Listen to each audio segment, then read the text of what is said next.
Bayangkan kamu punya toko dan tokonya itu viral. Setiap hari ada banyak pengunjung, ada banyak orang yang datang ke toko kamu, mungkin untuk sekedar melihat, posting foto, dan tentunya dari semua banyak orang itu, kita mengharapkan bakal ada konversi orang yang beli produk, barang, dan jasa kita.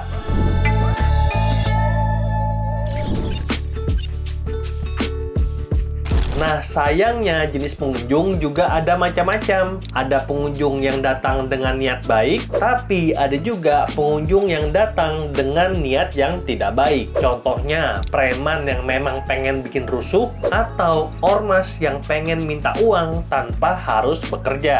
Makanya kita jangan heran kalau ada toko yang rame, atau mungkin tokonya nggak rame, tapi ada satpam ataupun penjaga yang memang ditugaskan untuk menjaga kita dari gangguan dan juga ancaman. Dan setiap pengunjung yang datang tentu harus melewati satpam tersebut, kecuali kita datang dari pintu belakang. Dan yang namanya satpam, kalau melihat pengunjung itu datang dengan niat baik, tentu dia akan mempersilahkan kita masuk ke dalam toko untuk mencari barang-barang kita. Tapi kalau satpam melihat ada gelagat yang tidak baik, ada pengunjung yang tampaknya mabuk, atau segerombolan orang yang kayaknya bakal mengacaukan, ya tentu orang tersebut akan dilarang masuk, bahkan diusir dari toko tersebut. Nah, apa yang bakal terjadi kalau satpam atau penjaga itu tidak ada? Tentu kalau ada perusuh, tokonya akan chaos dan kita akan kehilangan pelanggan. Bahkan dalam jangka panjang, tidak bakal ada orang lagi yang datang ke toko kita walaupun produk, barang, dan jasa kita bagus. Mereka takut jadi collateral damage. Mereka takut jadi korban dari serangan yang ditujukan pada pihak toko. Jadi intinya setiap toko itu wajib hukumnya untuk punya sistem keamanan. Dan ini itu nggak hanya berlaku untuk toko offline, tapi juga berlaku untuk toko online. Wajib punya sistem keamanan. Dan di toko online, nama pengacaunya itu bukan preman dan bukan ormas. Namanya hacker yang kerjanya bobol server kita dan ngambil data untuk minta tebusan atau dijual di pasar gelap. Makin hari, teknik dari hacker itu makin canggih. Mereka bahkan punya sumber daya yang besar, dan ini dibuktikan bahwa beberapa hacker dapat backingan negara. Contohnya, grup Lazarus yang diduga terkait dengan Korea Utara, dan juga Lockbit yang diduga terkait dengan Rusia. Kemampuan mereka hebat-hebat, bukan hacker kacangan. Dan ini itu terbukti bahwa mereka itu berhasil masuk data salah satu bank di Indonesia, dan juga pusat data nasional sementara. Hacker ini terbukti mampu menggunakan teknik zero day exploit, memanfaatkan celah keamanan yang tidak diketahui oleh pemilik sistem. Lalu mereka juga menggunakan malware yang canggih-canggih, dan bahkan terkadang mereka udah masuk dalam server kita dan mereka beroperasi secara tersembunyi. Dan motif dari kebanyakan hacker tersebut itu adalah motif ekonomi, karena kita bersama tahu kalau data pribadi kita punya harga jual yang sangat tinggi. Bahkan dikabarkan satu orang bisa dijual datanya dengan harga $5.500 atau 80 juta. Dan kalau dia mau beli secara gelondongan, secara bulk, misalkan 1 juta pelanggan atau 10 juta pelanggan, dia bisa dapatkan harga yang lebih murah, Rp5.000. Tapi pengalinya jangan ingat, 1 juta orang dapat langsung 5 miliar. Lalu pertanyaannya, apakah kita harus takut dengan yang namanya hacker? Apakah ada cara untuk menghindari serangan hacker? Nah, aku mau kasih tahu kalau tentu saja bisa menghindari serangan hacker. Cara yang pertama, tentu saja jangan download aplikasi sembarangan, download langsung dari Play Store ataupun Apple Store. Dan yang kedua, pakai antivirus di HP kamu, dan aku pakai Kaspersky. Dan terakhir, aku juga mau kasih tahu, walaupun ini terlihat seperti ancaman, tapi ada peluang di dalamnya, yaitu peluang untuk kita berinvestasi pada perusahaan yang masuk ke tech security, perusahaan yang menyediakan jasa keamanan untuk toko-toko online, dan salah 3 diantaranya adalah Zscaler, Cloudflare, juga CrowdStrike. Yuk kita bahas satu persatu, mulai dari yang pertama, yaitu CrowdStrike. CrowdStrike adalah pemimpin dalam endpoint detection and response serta next generation antivirus. Platform Falcon yang dikembangkan oleh CrowdStrike dapat melihat apa yang terjadi di dalam perangkat untuk mendeteksi dan menghentikan ancaman secara real time. Lalu, CrowdStrike juga kuat dalam proses intelijen dan layanan respon insiden. Lalu, provider kedua adalah Zscaler. Nah, Zscaler itu mempopulerkan konsep Security Service Edge dan Zero Trust Network Access. Dan Zscaler ini bertindak sebagai perantara aman antara pengguna dan tujuan mereka bisa berupa internet ataupun aplikasi internal yang berbasis cloud. Jadi, ini menggeser keamanan dari jaringan fisik ke cloud dan memungkinkan kita untuk bekerja dari mana saja, kapan saja, tanpa perlu VPN tradisional. Sistem Zscaler akan memeriksa trafik keluar masuk dan kalau ada ancaman bakal langsung ditindak. Dan provider ketiga juga sering aku pergunakan karena aku juga mengelola website adalah Cloudflare. Nah, sepak terjang Cloudflare ini dimulai sebagai CDN dan perlindungan terhadap DDoS.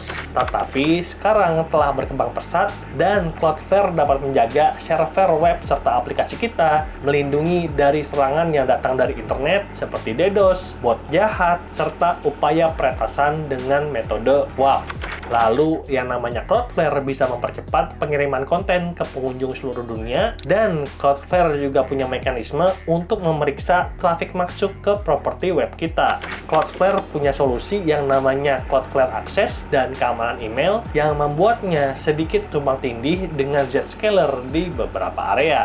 Dan ini adalah fitur-fitur lengkap dari Cloudflare, Zscaler, serta CrowdStrike yang bisa bantu kita untuk memetakan kenapa ini teknologi security dibutuhkan di zaman digitalisasi.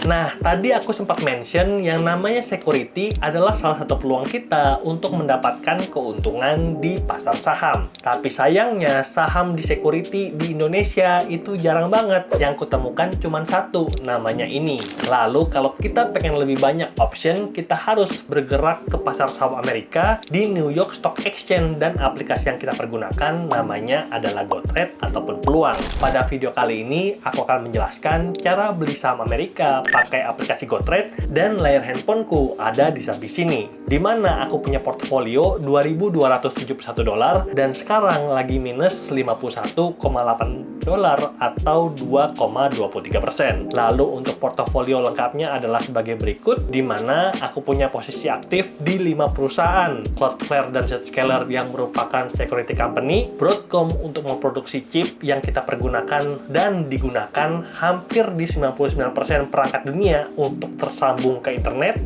Google yang tentunya kita udah kenal, dan C3 AI yang merupakan mitra pemerintah untuk mengembangkan AI. Nah, ini adalah kelima portofolioku, dan kalau kamu punya rekomendasi lain, boleh komen di kolom komentar untuk kita nanti review bersama-sama. Lalu untuk kita bisa investasi ke sini, kita pertama-tama harus download dulu aplikasinya, linknya ada di deskripsi. Lalu kalau kita udah download, langsung aja kita deposit. Caranya itu gampang banget. Kita klik tombol dolar yang ada di bawah, dan berikutnya aku akan deposit sebanyak 5 juta yang akan langsung dikonversi jadi $295 dengan kurs 16.933, yang mana video ini dibuat di tanggal 25 April, dan yang namanya kurs dolar terhadap rupiah itu bergerak fluktuatif. Bisa lebih tinggi, bisa lebih rendah, dan kulihat itu cenderung meningkat. Dan oleh karena itu, ketika kita investasi di saham Amerika, kita bakal dapat dua keuntungan. Dapat keuntungan dari peningkatan kurs dan dapat keuntungan dari peningkatan harga saham. Dan jangan lupa, saham-saham di teknologi ini juga beberapa ada yang kasih dividen. Lalu kalau udah jelas, langsung aja kita klik preview deposit, dan berikutnya aku udah transfer top up berhasil, dan aku udah punya dana $2.570 yang dalam bentuk cashnya $296.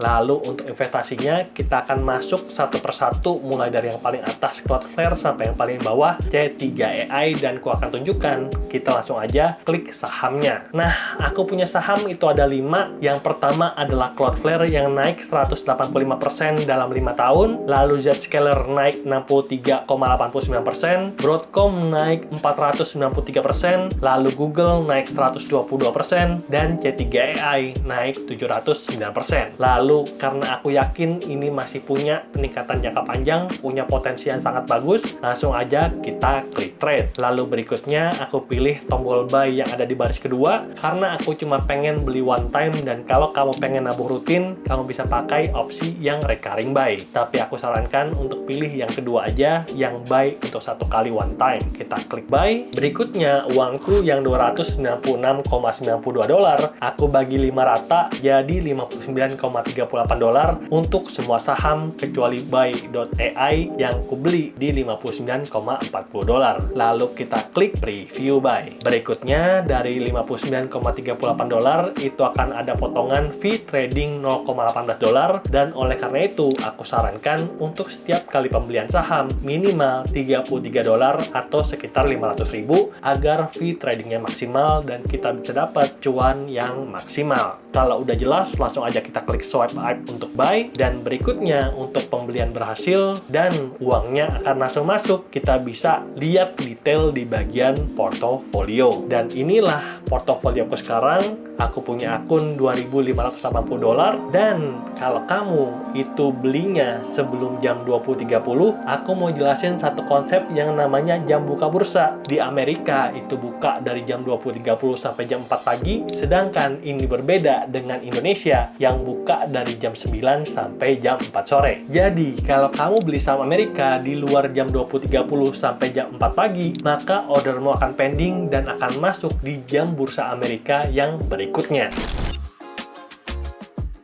Oke, itulah dia sedikit penjelasan tentang cara beli saham Amerika dengan aplikasi GoTrade, dan aku mau ingetin lagi kalau ketergantungan dunia terhadap digital itu makin tinggi, dan ini itu memunculkan ancaman lain, yaitu ancaman cyber. Oleh karena itu, menciptakan kebutuhan yang berkelanjutan untuk solusi keamanan cyber security yang canggih, dan ada beberapa company yang ada di garis depan seperti Cloudflare, Zscaler, serta CrowdStrike. Nah, meskipun demikian, kita harus do your own research untuk paham terhadap resiko dan mempertimbangkan valuasi sebelum buat keputusan investasi. Dan yang aku mau ingetin, kalau sektor teknologi di Amerika itu sangat kompetitif. Pemainnya banyak banget dan teknologinya juga cepat berubah. Jadi pemain besar hari ini yang incumbent bisa aja tergantikan di masa depan. Jadi kalau kamu ada melihat peluang untuk investasi di saham Amerika, terutama di tech company, bisa drop emitennya di komentar untuk kita sama-sama bisa belajar, lalu dapat bagger bahkan multi bagger di investasi saham kita.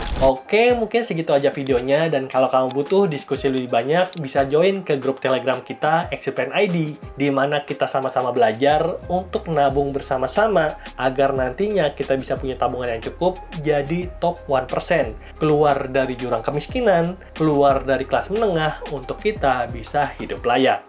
Semoga videonya bermanfaat, dan sampai jumpa di video berikutnya. Bye!